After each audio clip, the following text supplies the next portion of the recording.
आज जब उज़्मा ने वाघा बॉर्डर क्रॉस किया तो मैंने एक बहुत राहत की सांस ली। उज़्मा की कहानी आपने उज़्मा की जुबानी अभी सुनी है और सच्चाई यह है कि उस कहानी के बहुत से एलिमेंट्स, बहुत से तत्व मुझे भी आज पहली बार पता लगे हैं। क्योंकि मेरी जब उससे फ़ोन पे बात होती थी, फ़ोन छोटा होता था, शायद वो डरी भी हुई थी, पूरी बात वहाँ से बता नहीं पाती थी।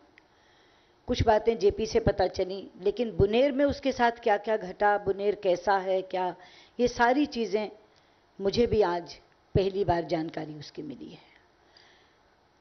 उज़्मा, तुम बार बार मेरा धन्यवाद कर रही थी। मैं समझती हूँ मैं तो अपना फ़र्ज़ अदा कर रही थी, इसलिए धन्यवाद की पात्र नहीं हूँ, लेकिन मैं तुम्हारे प्रति एक आभार ज़रूर प्रकट करना चाहती हूँ इस बात के लिए कि तुमने संकट में इंडियन हाई कमीशन पर भरोसा किया।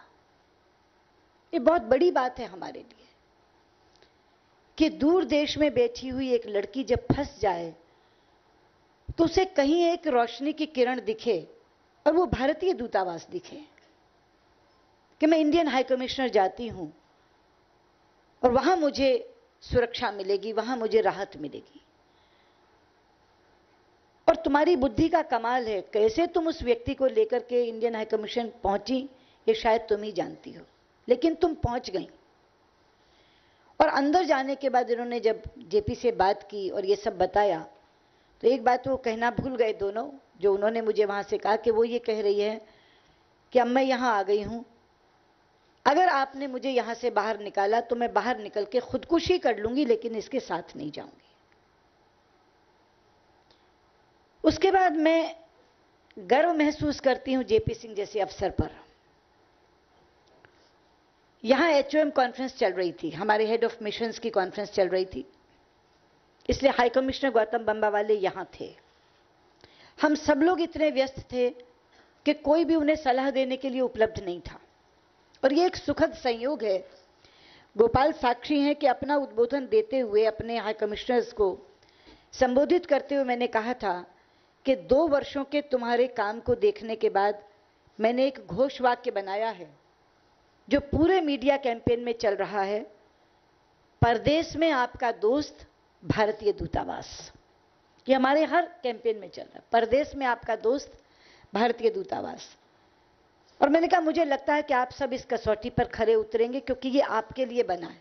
मुझे नहीं मालूम था कि 24 घंटे के अंदर अंदर एक ऐसा अफसर जो इसको यहां बैठे सुन भी नहीं रहा, वो ये सच करके दिखा देगा कि हां, परदेश में आपका दोस्त भारतीय दूतावास। जैसे जेपी ने कहा कि बहुत कठिन था ये निर्णय, हाई कमिश्नर पास नहीं थे जिनसे पूछ सकते, मुझसे संपर्क नहीं कर पा रहे थे, फॉरेन सेक्रेटरी से संपर्क नहीं कर पा रहे थे, लेकिन उन्होंने जो कहा कि जितना कठिन था उतना ही आसान भी था, उसमें जो एक कॉमन थ्रेड है उसको समझिए कि जब उसने ये कहा कि मैं इंडियन नेशनल हूं तो उसके बाद बाकी चीजें गौण हो गई। क्या एंगल है, कौन कल को क्या कहेगा, कहां मुझे जवाब देना पड़ेगा। अगर एक भारतीय नागरिक बिना उसका मजहब देखे, बिना उसका प्रांत देखे, बिना उसकी भाषा देखे इतना भर आकर कह दे एम्बेसी की विंडो पे that I am an Indian national, मैं भारतीय नागरिक हूं, ये हमारे लिए काफी है। मैं आज यहां आभार प्रकट करना चाहूंगी, बिना इस बात को देखे कि हिंदुस्तान पाकिस्तान के बीच में तनाव के क्या रिश्ते हैं। मैं कहना चाहूंगी कि आज अगर उज़्मा यहां है तो उसमें पाकिस्तान के विदेश मंत्रालय ने भी हमारा बहुत सहयोग किया है, पाकिस्तान के गृह मंत्रालय ने भी हमारा बहुत सहयोग किया है। वो जो तस्वीर मैंने देखी कि जब उज़्मा ने हिंदुस्तान की धरती को चूमा और माथे से लगाया, तो अपने यहाँ कहते हैं a picture speaks 1000 words, more than 1000 words, 1000 शब्दों से ज्यादा एक तस्वीर बोलती है। उसके बाद उज़्मा के मन में क्या भाव हिंदुस्तान के लिए रहे होंगे, उस मिट्टी को माथे पर लगाते हुए उसको उन्होंने स्वयं प्रकट भी किया है, ज़बानी भी। लेकिन बच्चे, उस एक तुम्हारे जेस्चर ने पूरे हिंदुस्तान का मन मोह दिया।